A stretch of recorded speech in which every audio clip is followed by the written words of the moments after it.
మరి ఈ సమయంలో గడిచినటువంటి వారమంతా కూడా దేవుడు మనల్ని కాచి కాపాడి మనను దేవుడు ముందుకు నడిపిస్తూ ఉన్నాడు. అందరి బట్టి దేవునికి స్తోత్రం కలుగునుగాక. నూతనమైనటువంటి ఈ యొక్క ఆదివారాన పునరుద్ధాన దినాన దేవుడు మనకి ఇచ్చినటువంటి గొప్ప అవకాశాన్ని ఉపయోగించుకుంటూ ఒక సంగతిని మనం నేర్చుకుందాం. ఒకే ఒక సంగతిని, అందులో 3 అంశములు మనం నేర్చుకుందాం. ఒకటి ఏంటిదంటే, యేసుక్రీస్తు భూమి మీదకి ఎందుకు వచ్చాడు? యేసుక్రీస్తు భూమి మీదకి ఎందుకు వచ్చాడు? ఎందుకు వచ్చాడు అనేసి అని చాలామందికి, నిజంగా యేసుక్రీస్తు భూమి మీదకి వచ్చాడా? వస్తే ఆనవాళ్ళు ఏమున్నాయి? వస్తే కనుక ఆయన మా గురించి ఏం చేసినాడు? ఆయనను మేమెందుకు ఆరాధించాలి? ఆయన సన్నిధికి మేము ఎందుకు రావాలి? ఆయన మేము ఎందుకు ఆరాధించాలి? ఆయనతో మేము ఎందుకు ముందుకి సాగాలి అన్నటువంటి ఈ ప్రశ్నలకి 3 సమాధానాలు. యేసుక్రీస్తు భూమి మీదకి ఎందుకు వచ్చాడు? ఆయన జననం కూడా లిఖించబడి ఉన్నది. ఏంటంటే ఆయన జననం కూడా లిఖించబడి ఉన్నది. మరి ఇలాగన అంటారనేసనేమో, దేవుడు ప్రభు యేసుక్రీస్తు భూమి మీద జన్మించింది ఎప్పుడు అని అంటే కనుక, కరెక్ట్గా జనాభా లెక్కలు రాద్దాం అనేసి అని మనిషి ఊహకి ఎప్పుడైతే వచ్చిందో అప్పుడే జన్మించడం జరిగింది. హల్లెలూయా. ఎప్పుడండి? జనాభా లెక్కలు. జనాభా లెక్కలు అంతవరకు ఈ జనాభా లెక్కలు లేవు. కానీ ఎప్పుడైతే జనాభా లెక్కలు రాద్దామన్నటువంటి ఆలోచన వారికి వచ్చిందో అప్పటికి యేసుక్రీస్తు తల్లి గర్భములో నిండుగా ఉన్నాడు. హల్లెలూయా. నిండుగా ఉన్నాడు, జన్మించినాడని కూడా చెప్పచ్చు. ఎందుకంటే బెత్లెహేముకి వెళ్ళేటువంటి మార్గములోనే తను జన్మించి ఉన్నదనేసి అని అనేకమైనటువంటి సందర్భాల్లో కూడా రాయబడి ఉన్నది. దేవునికి స్తోత్రం కలుగునుగాక. యేసుక్రీస్తు భూమి మీదకి ఎందుకు వచ్చాడు? యోహాను సువార్త 1వ అధ్యాయము 1వ వచనం నుండి 3 వచనాలు మనం చదువుతూ అక్కడ అంటున్నాడు, దేవుడు లోకమును ఎంతో ప్రేమించెను. అవునండి, ఎంతగానో ప్రేమించాడు. యోహాను సువార్త 3వ అధ్యాయం 16వ వచనంలో అంటున్నాడు, దేవుడు లోకమును ఎంతగానో ప్రేమించెను కాగా తన అద్వితీయ కుమారుని ఈ లోకమునకు పంపించిండు. హల్లెలూయా. ఏం చేసిండు? ఈ లోకానికి ప్రభు అయిన యేసుక్రీస్తుని పంపించడం జరిగింది. ఎందుకు పంపించినాడు? కారణం ఏంటిది? ఒకసారి యోహాను సువార్త 1వ అధ్యాయం 1వ వచనం చదివితే, ఆది యందు వాక్యము ఉండెను, వాక్యము దేవుని యొద్ద ఉండెను, వాక్యమే దేవుడై ఉండెను.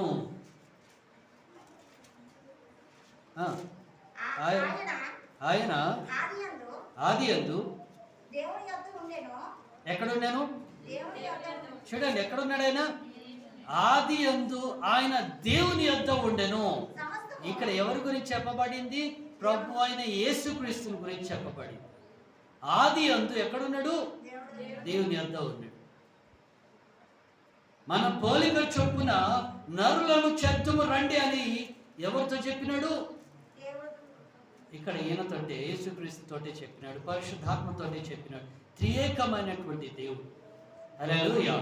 దానితో పాటు ఒక మాట మనం గమనిస్తే గనక, ఎప్పుడైతే దేవుడు మనకి ఈ లోకం గురించి చెప్తున్నాడో, ఈ లోకానికి నేను రావటానికి కారణం ఏంటని చెప్తున్నాడో అన్నటువంటి విషయం తెలుసుకునే ముందు నికోదేమస్ కూడా ఇదే ప్రశ్నతో ఉన్నాడు. యోహాను సువార్త 3వ అధ్యాయం 1వ వచనం, యూదుల ఆచార్య అయిన అధికారి అయిన నికోదేము అనే పరిసయ్యుడు ఒకడుండెను. అతడు రాత్రి యందు ఎవరి యొద్దకు వచ్చి?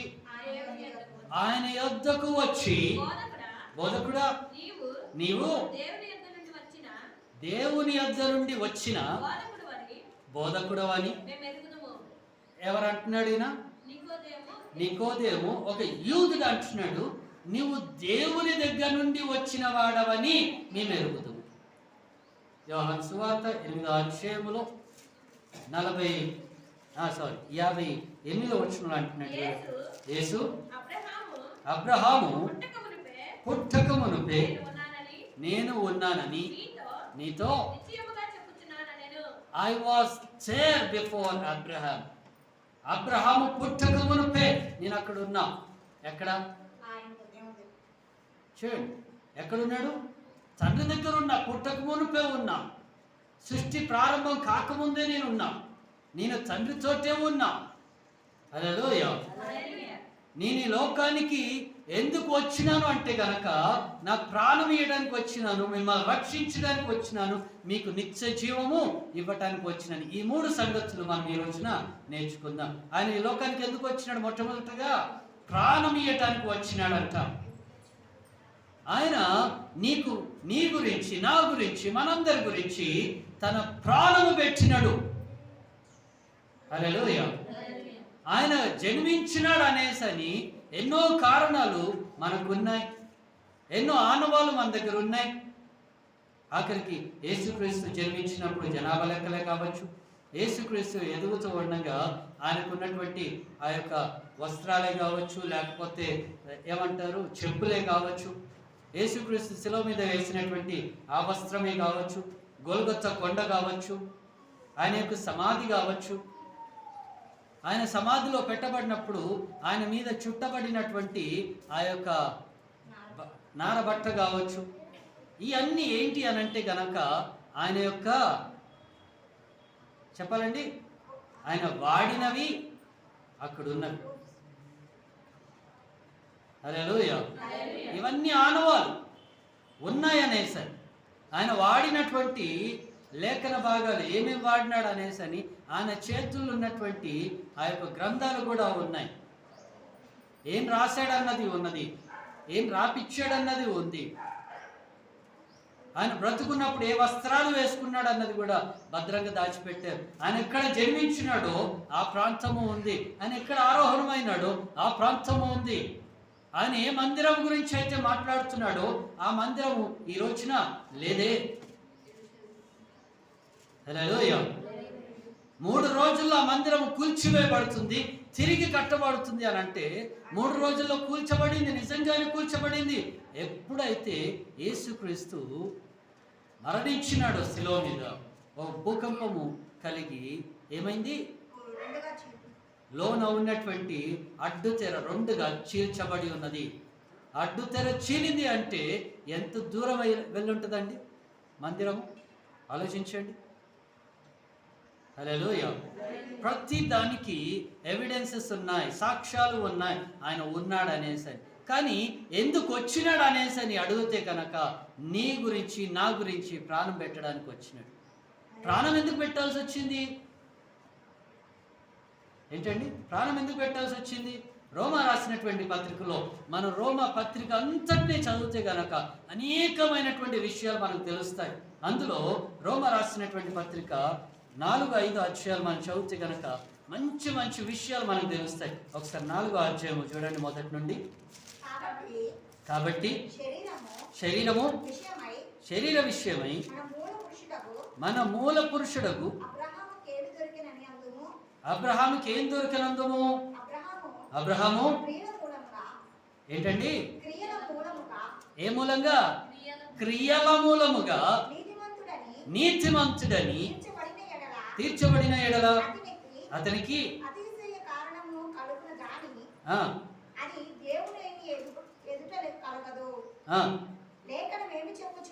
లేఖనం ఏం చెప్పుచున్నది? చూడండి, అబ్రహాము దేవుని నమ్మెను, అది అతనికి నీతిగా ఎంచబడెను. దేవునికి స్తోత్రం కలుగును గాక. ఏమంటున్నాడండి ఇక్కడ? ఎవరి గురించి మాట్లాడుతున్నాడు? అబ్రహాముని గురించి మాట్లాడుతున్నాడు. అబ్రహాం గురించి ఎందుకు చెప్తున్నాడు? ఆ రోజుల్లో బ్యాప్టిజాల్స్ ఉన్నాయా? ఏంటండి, యేసుక్రీస్తు జన్మించక ముందు బ్యాప్టిజములు లేవు. మారు మనసు పొందండి అనేటువంటి సువార్త స్టార్ట్ అయింది ఎక్కడి నుంచి అంటే యోహాను జన్మించినప్పటి నుండి. ఏంటండి, ఎప్పటి నుండి? ఎక్కడైనా కానీ బాప్టిజం గురించి మీరు విన్నారా? పాత నిబంధన గ్రంథంలో మారు మనసు పొందండి, రక్షణ పొందండి, బాప్టిజం పొందండి అని ఎక్కడైనా విన్నారా? చూసారా? ఇచ్చినటువంటి లేఖనాన్ని వాళ్ళు పాటిస్తూ వెళ్ళారు అంతే. కానీ ఎప్పుడైతే యోహాను జన్మించినాడో బాప్టిజం గురించి చెప్తూ వచ్చినాడు. మారు మనసు అన్నది మనం పొందుకోవాలి. అది మన పాప క్షమాపణ కలిగిస్తుంది. అంటే మనం ఏం పాపము చేసినామని శరీర మూలముగా అతను క్రియలు నీతిగా ఎంచబడినాడు. కానీ ఏమైంది? దేవుని దృష్టిలో అది కూడా నీతే అవుతుంది, కాదని కాదు. కానీ దేవుని దృష్టిలో ఏమంటున్నాడు? ఆ మాట, రెండో మాట ఒకసారి చదవండి. అబ్రహాము క్రియల మూలముగా నీతిమంతుడని తీర్చబడిన ఎడల అతనికి మనకేమొస్తుంది? అతిశయం. అబ్బా, నా అంత తోడు లేడు, గర్వం వచ్చేస్తుంది, అహంకారం వచ్చేస్తుంది. ఎస్ బ్రదర్ మీరు కరెక్టే చెప్తున్నారు అనేసి అని ఎవరన్నా కానీ, సిస్టర్ మీరు కరెక్ట్ చెప్తున్నారు అనేసి అని అనండి.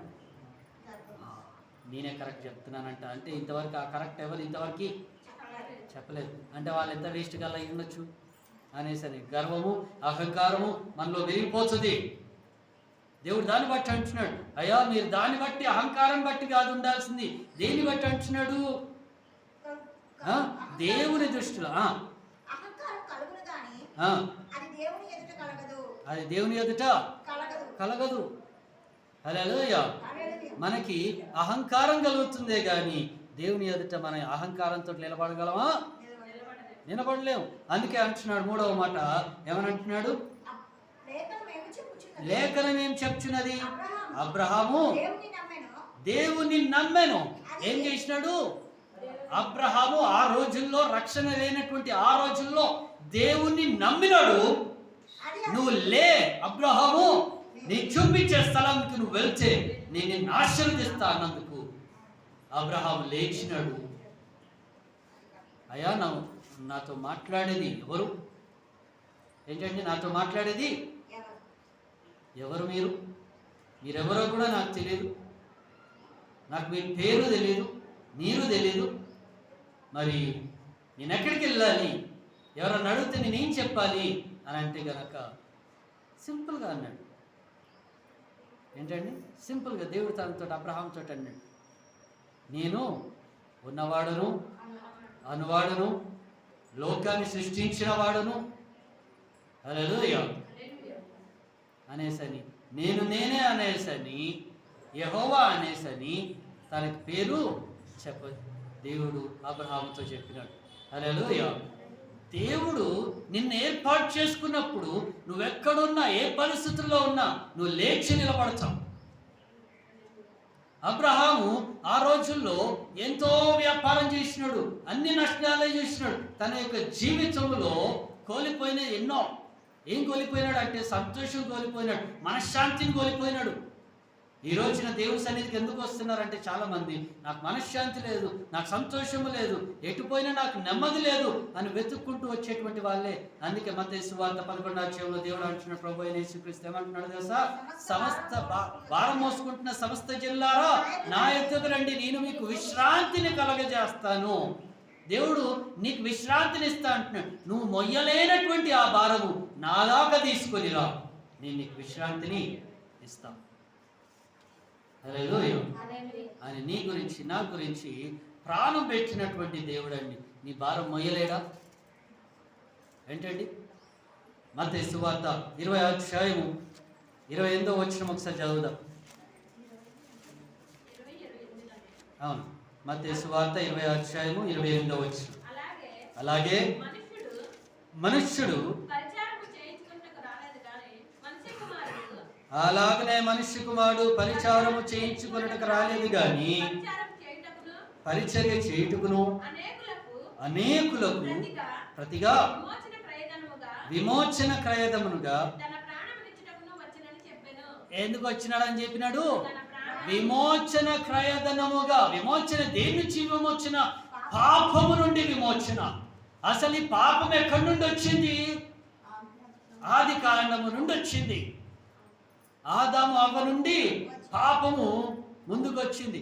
ఆ పాపం వల్ల రావటం వలన ఏం జరిగింది? మనం దేవునికి దూరమైనం. ఎలా దూరమైనము? దేవుడు మనకి ఎన్నో ఆజ్ఞలు ఇయ్యలే.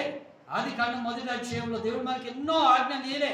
ఆదాము అవ్వకి మీరెక్కడ పడితే అక్కడ ఉండండి, ఏది పడితే తినండి, ఎట్లా పడితే అట్లా ఉండండి. ఏంటండి? ఏ జంతువుతో ఆడుకోవాలనిపిస్తే ఆ జంతువులతో ఆడుకోండి అనేసి అని చెప్పి వదిలిపెట్టిన తర్వాత ఎప్పుడైతే అపవాది వచ్చి కన్ఫ్యూజ్ చేయటం మొదలుపెట్టినాడు, దేవుడు నీకు ఏదైనా తినకూడదని చెప్పినాడా? ఎస్ చెప్పినాడు. అగో మధ్యలో ఉన్నదే ఆ పండు అసలే తినకూడదు అన్నాడు. ఆ పండుకు ప్రతిగా ఈ రోజున అందరూ ఏం చూపిస్తున్నారు? ఆపిల్ పండుని చూపిస్తున్నారు. నిజంగానే దేవుడు ఆపిల్ పండు చెప్పినాడా? ఆపిల్ పండు కాదండి. అందు గురించి అని ఎప్పుడైతే ఆపిల్ తిన్నారో అనేసి అని చెప్పి ఆపిల్ తినంగానే ఏమైంది? స్త్రీ యొక్క ఆలోచనలు తెలివితేటలు వచ్చేసినాయి అనుకుంటున్నారా? రాలే అప్పటికి. ఎందుకంటే స్త్రీ భూమిలో నుంచి తీయబడలే. ఎక్కడి నుంచి తీయబడింది? ఆదాము యొక్క పక్కటి ఎముకల నుండి తీయబడి ఉన్నది కనుక పూర్తి అవగాహన అప్పటికి రాలే. పండు తిన్నా నాకేమైంది? ఏం కాలే.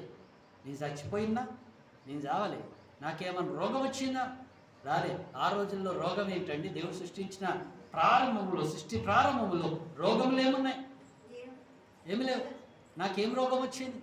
నా కళ్ళు బాగానే కనిపిస్తున్నాయి, నా చెవులు బాగానే వినిపిస్తున్నాయి, నా మాటలు బాగానే ఉన్నాయి, నేను పరిగెత్తుతున్నాను, గంతులు వేస్తున్నాను, అటు ఇటు తిరుగుతున్నాను. అగో ఈ యొక్క జంతువులు కూడా నాతోటి మాట్లాడుతూ ఉన్నాయి, పేరు పెట్టి పిలవంగానే వచ్చేస్తున్నాయి. మరి ఇంకా నువ్వు నమ్మవా అనేసారంటే సరే నేను కూడా తింటాను అనేసి చెప్పి ఏం చేసినాడు? ఆదాము తిన్నాడు. ఎప్పుడైతే ఆదాము తిన్నాడో అప్పుడు ఇద్దరి యొక్క మనోనేత్రములు తెరబడి ఉన్నాయి. హల్లెలూయా. అపవాది వాళ్ళని ఏమార్చినాడు ఏంటంటే, మీరు ఎప్పుడైతే ఈ పండు తింటారో మీకు మరణము రాదు, కానీ మీరు దేవునిలాగా దేవదూతల్లాగా తెలివైనటువంటి వాళ్ళు తయారవుతారనగానే, అంటే మేము ఇప్పటిదాకా ఉన్నది బుద్ధి లేని ఉన్నామా? హల్లెలూయా. అర్థమవుతుందా? అంటే అపవాది మనల్ని ఎలా రెచ్చగొట్టింది? నీ వల్ల కాదు కాదు కాదు కాదు అని చెప్పి చెప్పి చెప్పి ఎన్నిసార్లు విసిగిచ్చిందో తెలియదండి. ఆ యొక్క అపవాది అవ్వని ఎన్నిసార్లు విసిగిచ్చిందో తెలియదు. ఎన్నిసార్లు ఆ పండును తినేసి పడేసిందో తెలియదు. నేను తినననేసి అని ఆదాము కూడా ఆ పండు తీసుకొని ఎక్కడో ఇసిరి పడేసి కూడా ఉండొచ్చు. ఒకటేసారి తీసుకొని తిన్నాడు అనేసి అని చెప్పలేదు. ఎన్నోసార్లు విసిగిస్తే విసిగిస్తే విసిగిస్తే అప్పుడు తినుండొచ్చు. చిరాకు వచ్చి అవునా సర్లే ఇది అనేసి అని తీసుకొని ఉండొచ్చు. మన యొక్క పాప క్రయధనములు దేవుడు వద్దు అన్నటువంటి పనులే మనం చేసినమే కానీ ఇది చెయ్యన్నటువంటి పనులు ఎప్పుడైనా చేసినామా? చూడండి, ఒకసారి ఆలోచించండి. మత్తయి సువార్త 28వ అధ్యాయం 18, 16, 19, 20 వచనాలు చదివితే ఏమనంటున్నాడు? తండ్రి కుమార పరిశుద్ధ నామంలో వారికి బాప్టిజం ఇస్తూ పరలోకమందును భూమి మీదను నాకు సర్వాధికారము ఇయ్యబడి ఉన్నది, కాబట్టి మీరు వెళ్ళి సమస్త జనులను నా శిష్యులుగా తయారు చేసి తండ్రి యొక్కయు కుమారు యొక్కయు పరిశుద్ధాత్మ నామంలోనికి వారికి బాప్టిజం ఇచ్చుచు నేను మీకు ఏ ఏ సంగతులను ఆజ్ఞాపించుతునో వాటన్నిటినీ గైకొనవలెనని వాటిని బోధించుడి. ఇదిగో నేను యుగ సమాప్తి వరకు హల్లెలూయా. ఏమంటున్నాడండి? నాకు సర్వాధికారం ఇవ్వబడింది కనుక లెమ్ము మీరందరూ లేచి నిలబడి సువార్త చెప్పడానికి వెళ్ళండి అంటే మనం ఆ పని చేస్తున్నామా చెప్పండి? దేవుడు చెప్పింది సువార్త చేయమన్నాడు, చేస్తున్నామా? ఎంతమంది క్రైస్తవులు సువార్తలు చెప్తున్నారు చెప్పండి? చెప్పట్లా. నా పని నాకే సరిపోవట్లా. పొద్దున్న నేను అట్లా లేచి ఆ ఆఫీస్కి వెళ్ళి మళ్ళీ రావడమే సరిపోతుంది. మధ్యలో నేను ఎవరికి చెప్పాలి, ఏం మాట్లాడాలి, ఏం చేయాలి? నేను హాస్పిటల్కి వెళ్తే నా పక్కన ఉన్న వాడికి రోగమే ఉంది, నాకు రోగమే ఉంది. నేను వాడికి చెప్తే నీకు వచ్చింది రోగమే, నాకు వచ్చింది రోగమే, నువ్వు నాకేం చెప్తావు అనేసి అని అంటారు. అనేసి చెప్పడం మానేస్తున్నారు. అంటే సువార్త చెప్పడం కూడా మానేస్తున్నారు. హల్లెలూయా. అందుకే ఇక్కడ అంటున్నాడు, నేను వచ్చింది నేను పాప క్షమాపణ గురించి, పాపానికి క్రయధనముగా నేను వచ్చిన. పాపం అంటే ఏంటిదో తెలుసా? దేవుడిచ్చినటువంటి ఆజ్ఞని పాటించకపోవడమే పాపము. రెండవది మనం గమనిస్తే కనుక యేసుక్రీస్తు మనల్ని రక్షించడానికి వచ్చినాడు. యేసుక్రీస్తు ఎందుకు వచ్చినాడు? మనల్ని రక్షించడానికి. మన పాపముల నుండి దేవుడు మనం రక్షించినాడు. తన ప్రాణం పెట్టి మనల్ని రక్షించినాడు. మత్తయి సువార్త 18వ అధ్యాయము 11వ వచనం ఒకసారి చదువుదాం. మత్తయి సువార్త 18వ అధ్యాయము 11వ వచనం.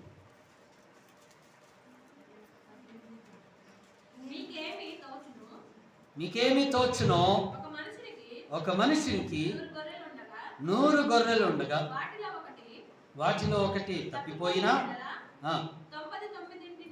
99ని కొండ మీద విడిచి వెళ్ళి, దేవునికి స్తోత్రం కలుగును గాక. ఆయన ఎందుకు వచ్చినాడు? రక్షించడానికి వచ్చినాడు. ఇదిగో నేను ఇజ్రాయిలీల కోసం వచ్చిన అన్నాడు ముందు. దాని తర్వాత తప్పిపోయినటువంటి గొర్రె కోసం వచ్చిన అన్నాడు. దాని తర్వాత సర్వ సమస్తానికి, జనుల అందరికీ చెప్పండి. హల్లెలూయా. ఒక్కరికి చెప్పమని చెప్పలే దేవుడు, సర్వ మానవాళికి చెప్పండి సువార్త. హల్లెలూయా. కనుక ఇక్కడ అంటున్నాడు, ఇగో మీకులో ఎవరికైనా కానీ 100 గొర్రెలు, మనకు లేవులేండి ఈ రోజుల్లో 100 గొర్రెలు ఏడున్నాయి మన దగ్గర, 10 గొర్రెలు ఉంటాయి గొప్ప. 10 గొర్రెల్లో ఒక గొర్రెకి తప్పిపోయింది అనుకోండి, 9 గొర్రెలు వదిలిపెట్టేసి వెళ్తారా? నిజం చెప్పండి, వదిలిపెట్టేసి వెళ్తారా? వాటిని అట్లాగే ఓ దగ్గర పెట్టేసి నేను వెళ్ళి ఆ తప్పిపోయిన గొర్రెను తీసుకొని వస్తా అనేసారు అంటారా? లేదు. ఈ మంద మొత్తం మళ్ళీ వెనక్కి వెళ్ళాల్సిందే. ఏంటండి, ఈ 9 గొర్రెలు కూడా అటు వెళ్ళాల్సిందే. అర్థమవుతుందా అండి? దేవుడు ఈ యొక్క 99 గొర్రెల్ని ఆ కొండ మీద ఎట్లా వదిలిపెట్టిండు? కీర్తన 1వ కీర్తనలో అంటున్నాడు, దుష్టుల ఆలోచన చొప్పున నడవక, పాపుల మార్గాన్ని నిలవక, అపహాస్యులు కూర్చుండే చోట కూర్చుండక, దివారాత్రులు దీన్ని ధ్యానించువాడు ధన్యుడు. అటివాడు నీటి కాలు ఎవరన, చదండి, నీటి కాలు ఎవరన నాటబడిన వాడై ఎలా ఉంటాడు? ఆకు వాడక తన కాలమందు ఫలమిచ్చు చెట్టు వల్లే. హల్లెలూయా. ఏదండి నీ ఫలము? ఆలోచించండి. హల్లెలూయా. తప్పిపోయినటువంటి ఆ గొర్రె నేనే అనంటే గనక నీకు నిజంగా తెలుసుంటే నువ్వు తిరిగి దేవుని వైపు చూస్తావు. దావీదు అంటున్నాడు, నాకు సహాయం ఎక్కడి నుంచి వచ్చినా అనేసి కొండ వైపు నా చేతులు ఎత్తి ఎదురు చూస్తూ ఉన్నా, నేను చూస్తూ ఉన్నా, నాకు సహాయం కోసం నేను వేచి ఉన్నా. మరి ఈరోజు వచ్చిన నీకు సహాయం కోసం నువ్వు మోకరిల్లి నీ చేతులు ఎత్తి నువ్వు ఆరాధన చేస్తూ స్తుతించుతూ దేవుని ప్రార్థన చేస్తున్నావు. నువ్వు ఒక్క ప్రార్థన చేస్తే ఆయన సైన్యం దిగి వస్తుంది నీ గురించి యుద్ధం చేయడానికి, పోరాటం చేయడానికి, నీ కాపులా ఉండడానికి, నీకు ఏ అపాయము రాకుండా దేవుని యొక్క సన్నిధి నీకు తోడుగా ఉంటుంది. హల్లెలూయా. దేవుడు ఏ ధైర్యముతో వదిలిపెట్టినాడంటే, ఇగో ఇక్కడ అంటున్నాడు 1వ వచనంలో, దుష్టుల ఆలోచన చొప్పున నువ్వు నడవకపోతే కనుక నేను ఎక్కడ వదిలిపెట్టినా నువ్వు ప్రశాంతంగా ఉంటావు. అపహాస్యులు కూర్చునే చోట నువ్వు కూర్చుంటకుండా ఉంటే కనుక నీకు ఎటువంటి కీడు రాదు. హల్లెలూయా. 23వ కీర్తన 1వ వచనంలో అంటున్నాడు, ఏమంటున్నాడు? యెహోవా నా కాపరి, నాకు లేమి కలుగదు. పచ్చిక గల చోట్ల ఆయన నన్ను పరుండ చేయించున్నాడు. శాంతికరమైనటువంటి జలముల చెంతకి నన్ను నడిపించుచున్నాడు. నా ప్రాణమునకైనా. చూడండి, మరి తప్పిపోయినటువంటి గొర్రె ఎన్ని బాధలు పడుతుందో తెలియదు కానీ నమ్మకముతో నేను నిన్ను విడిచిపెట్టినటువంటి ఆ యొక్క ఏదేను వనంలో వదిలిపెట్టినటువంటి ఆ 2 గొర్రెలు ఏవో తెలుసా? ఆదాము. హల్లెలూయా.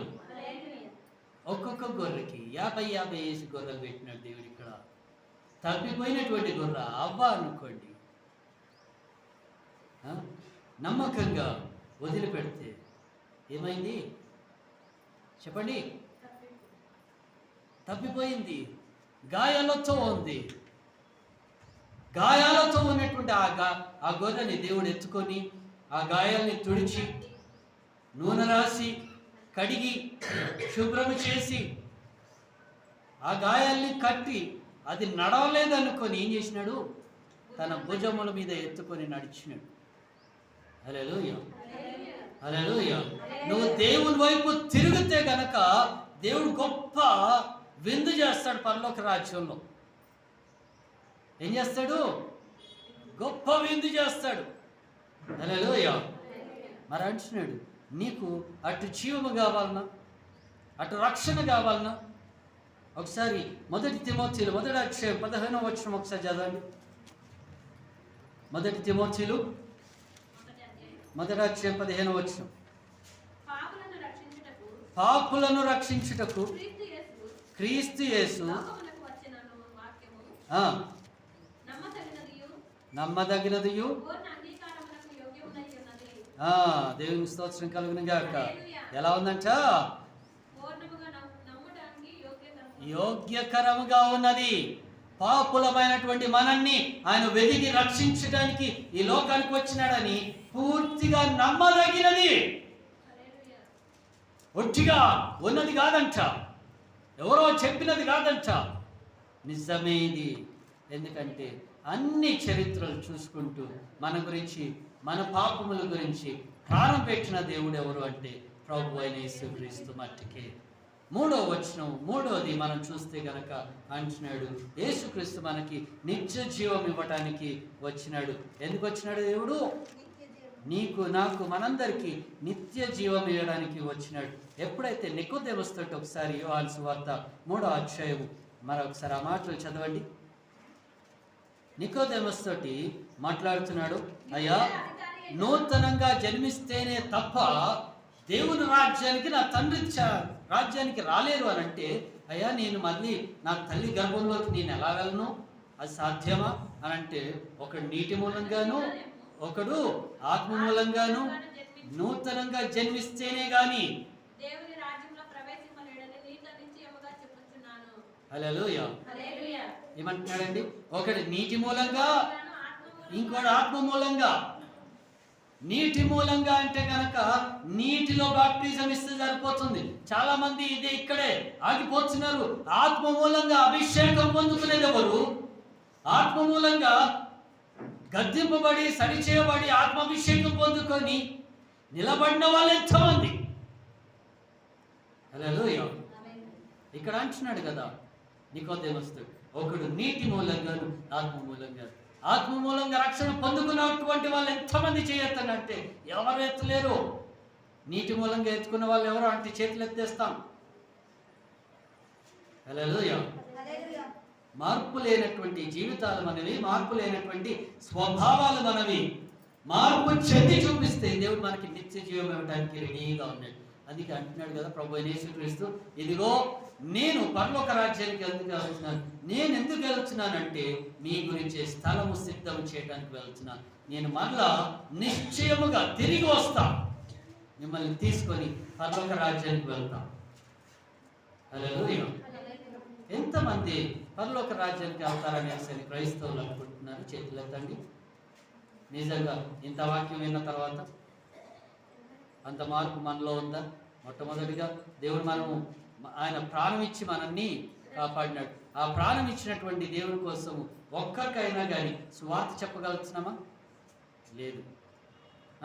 రెండవది, ఏం చేసినాడు? దేవుడు మనల్ని రక్షించినాడు. మనం పాపంలో నుండి రక్షించినాడు. తప్పిపోయినటువంటి మనల్ని తీసుకొచ్చి మంచి మందలో పెట్టి శాంతికరమైనటువంటి జన్మలో చెంత పెడితే, అబ్బే నేను గద్దులు వేసుకుంటే వెళ్ళి ఎక్కడికి వెళ్తా? రాళ్ళల్లోకి, రప్పల్లోకి, ముళ్ళల్లోకి, చెత్తల్లోకి, పొదల్లోకి వెళ్ళి మన కష్టాన్ని మనమే తెచ్చుకుంటున్నాం. హల్లెలూయా. మూడోది ఇక్కడ అంటున్నాడు, ఏమంటున్నాడు? మనకి నిత్య జీవం ఇవ్వాలంటే కనుక ఇక్కడ అంటున్నాడు ఏంటిదో తెలుసా? మన ఆత్మ కూడా రక్షణ పొంది ఉండాలా. మన శరీరం మట్టికే కాదు, ఆత్మ కూడా రక్షణ పొంది ఉండాలా. హల్లెలూయా. మొదటి యోహాను 2:25 తొందరగా కూడా ముగించుకుందాం. మొదటి యోహాను 2:25. 2:25.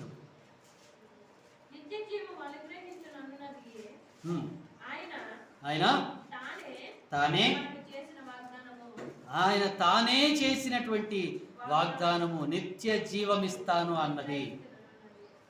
హల్లెలూయా. ఇక్కడ అంటున్నాడు ఆయన నిత్య జీవమిస్తాననేసి అని. మొదటి యోహాను 2:25 చెప్పబడినట్లుగా ఆయన మనకు మాట ఇచ్చినాడు, మీకు నిత్య జీవం ఇస్తాననేసి. రోమ రాసినటువంటి పత్రిక 6:23 ఓ మాటను చూస్తున్నాం, ముగించుకుందాం. రోమ రాసినటువంటి పత్రిక, ఏలయనగా పాపం వలన వచ్చు జీతము మరణమే, అయితే దేవుని కృపావరము మన ప్రభు అయిన క్రీస్తు యేసునందు నిత్య జీవము. ఏంటండి? మన ప్రభు అయిన యేసు క్రీస్తునందు నిత్య జీవము అనేసి అని అంటున్నాడు. హల్లెలూయా. ఇంకా ఎక్కడైనా అన్నాడా? ఎవరి మూలంగా ఆయన అన్నాడా? కనుక ఈ యొక్క సమయంలో యేసుక్రీస్తు ఎందుకు వచ్చినాడు భూమి మీదకి అంటే, ఒకటి నా గురించి ప్రాణం పెట్టినాడు. ఆ ప్రాణం పెట్టిన దేవునికి ఒక్క ఆత్మనైన తిరిగి నేను దేవునికి అప్పగించాను. రెండోది, ఆయన నన్ను రక్షించినాడు. ఆయన రక్షణను బట్టి నేను ఆనందిస్తూ ఉన్నాను. మూడోది, ఆయన ఏం చేసినాడు? నిత్య జీవం ఇచ్చినాడు. నేను నా ఆత్మ కూడా రక్షణ పొందుకొని నిత్య జీవము పొందుకొని దేవుని రాజ్యానికి నేను చేరుతాను. హల్లెలూయా. కనుక ఈ సమయంలో మనందరం మోకరించినట్లయితే పాపం వలన వచ్చి జీతం మరణమే అనేసి అంటున్నాడు. అటు పాప మార్గంలో మనం ఇంకా వెళ్తున్నామా? అటు పాప మార్గంలో తలంపుల్లో క్రియల్లో మనం ఉంటున్నామా? ఒకసారి మనం ఆలోచించుకొని దేవుని సన్నిధానంలో మనం ప్రార్థన చేస్తాం. యేసయ్యా, నేను చేసిన ప్రతి ఒక్క అతిక్రమమును నన్ను క్షమించిన తండ్రి దేవుని ప్రార్థన చేస్తాను. దేవునితో మాట్లాడతాం. గొప్ప దేవా, మీకు వందనాలు అయ్యా. ఇంతవరకు మేము మాతో మాట్లాడినా యేసయ్యా మీకు వందనాలు. ఇంతవరకు తండ్రి మమ్మల్ని ఆయన అయ్యా మా గురించి యొక్క లోకానికి ఎందుకు వచ్చినారు అని అంటే, ఎవరన్నా అడిగితే కనుక ఏం చెప్పాలి అంటే, అయ్యా నా గురించి ప్రాణం పెట్టినటువంటి దేవుడు, నన్ను రక్షించినటువంటి దేవుడు, అయ్యా నాకు నిత్య జీవం ఇచ్చినటువంటి దేవుడు అనేసి అని చెప్పడానికి తండ్రి, నేను జన్మించినప్పుడు ఇక్కడ ఉన్నాను, నేను మరణించినప్పుడు అయ్యా అరాజ్యములో నిద్రిస్తూ వచ్చాను. ఎప్పుడైతే మరి యొక్క రాకడ సమయం వస్తుందో ఆ సమయంలో నేను అయ్యా నమ్మకంగా విశ్వాసంగా ఉంటే నాకు నిత్య జీవం అనేసాను అన్నాను. అయ్యా అటు నిత్య జీవాన్ని మేమందరము కలిగి ఉండటకు సహాయం దయచేయండి. నీ సువార్తను తండ్రి కనీసం ఒక్కరికైనా పంచిపెట్టేటువంటి భాగ్యం మాకు దయచేయండి. అయ్యా అటు రక్షణ అందరికీ ప్రతి ఒక్కరికి తెలిసేటువంటి భాగ్యం దయచేయండి. సువార్తకు అడ్డుగా ఉన్న ప్రతి ఒక్క అడ్డంకులు యేసు నామములో కొట్టివేయబడింది కాక నీ గొప్ప విజయం దయచేయండి, నెమ్మది దయచేయండి, సమాధానము దయచేయండి. నీ కృపలో మీరు భద్రపరిచి నడిపించు. అయా ఈ రోజుల్లో నిజమైనటువంటి నాయన సువార్త తండ్రి అయా మీ యొక్క నామమును బట్టి నాయన సాక్ష్యము నాయన ఇచ్చేటువంటి వారు చాలా తక్కువగా ఉన్నారు కనుక నీ సాక్ష్యం చెప్పేటువంటి బిడ్డలుగా, నిజమైనటువంటి సాక్ష్యం చెప్పేటువంటి బిడ్డలుగా మమ్మల్ని కూడా లేవనెత్తి నడిపించమని, మా సంఘాన్ని లేవనెత్తండి. అనేకమైనటువంటి క్రైస్తవులను మీరు లేవనెత్తి నడిపించు తండ్రి. అయా ప్రపంచం మూలంగా తండ్రి అయా ప్రతి చోట ఒక భయము విస్తరిపోబడి ఉన్నది తండ్రి. ప్రతి వారిలో ఉన్నటువంటి భయం నుండి తండ్రి అయా మరి మీరు విడుదల దయచేయండి, సమాధానము దయచేయండి తండ్రి. శాంతి లేక అయా అల్లాడుచున్నారు తండ్రి. అనేకమైనటువంటి కష్టాలతో, ఎరుకులతో, ఇబ్బందులతో భారం మొయ్యలేనటువంటి భారము తండ్రి వారి మీద వేసుకొని అయా ఈ రోజున అనేకమైనటువంటి క్రైస్తవులు అనేకమైనటువంటి చోట్ల తిరుగుతూ సంచరిస్తూ ఉన్నారు నాయన. అబ్రహాము మిమ్మల్ని నమ్మినాడు గనకనే అతనికి నిత్య జీవం వచ్చింది తండ్రి. అతను నీతిగా ఎంచబడ్డాడు. ఈ రోజున ఉన్నటువంటి క్రైస్తవులందరూ మిమ్మల్ని ఎటువంటి అనుమానము లేకుండా మిమ్మల్ని పూర్తిగా నమ్మనుగాక. నమ్మకం లేని వారంలో అయ్యా అటు నమ్మకం, అటు విశ్వాసం, వాక్యం విన్న ద్వారా వారికి వచ్చినగాక. అయ్యా ఎంతమంది అయితే ఈ యొక్క వాక్యం వింటున్నారో వారిని కూడా మరి మీరు దీవించి ఆశీర్వదించి నడిపించి మీ నామానికి మహిమ ఘనత ప్రభావం చెల్లించుకోమని అయ్యా వాక్యము తండ్రి మా యొక్క వెనుకల్లో దీవించండి. మా యొక్క హృదయంలో భద్రపరుచుకొని ఆ వాక్యం మా యొక్క హృదయంలో నాటబడి అయ్యా అంచెలంచెలుగా ఎదిగి మంచి తనరాజ ఫలమిచ్చేటువంటి చెట్టుగా ఉండేటికి సహాయం దయచి, ఆత్మ ఫలములు కలిగి ఉండేటికి సహాయం దయచి. అయ్యా మేము అడుగు పెట్టేటువంటి స్థలం మీ చేతుల్లోకి అప్పగిస్తూ ఉన్నాను. మేము ఎక్కడ అడుగు పెడితే అక్కడ మీ స్వాధీన మగులు గాక, అక్కడ అద్భుతాలు చెరుగును గాక, అక్కడ సూచక్రియలు చెరుగును గాక. అయ్యా అక్కడ నాయన ఒకవేళ తండ్రి అక్కడ ఫిలిస్టీయుడు అనేటువంటి గొలియాదు ఉంటే గనక, గొలియాదు లాంటి శ్రమ ఉంటే గనక, గొలియాదు లాంటి తన రాసిన ఒక కష్టం మా ముందు వచ్చి నిలబడి మాతో నాయన అయ్యా ఆ యొక్క ఛాలెంజ్ చేస్తూ ఉంటే ఆ ఛాలెంజ్ లో తండ్రి మేము దావీదులాగా నిలబడి పోరాటంలో గెలుగాక. అయ్యా అటు విశ్వాసం ఇక్కడున్న ప్రతి వాళ్ళలో మీరు బలపరిచి స్థిరపరిచి నడిపించి మీ నామానికి మహిమ ఘనత ప్రభావం చెల్లించుకొని మీరు స్థిరపరిచి నడిపించమని అయ్యా వాక్యానుసారమైనటువంటి జీవితం అందించి యేసు నామములో అడుగుచున్నాము తండ్రి. Praise the lord.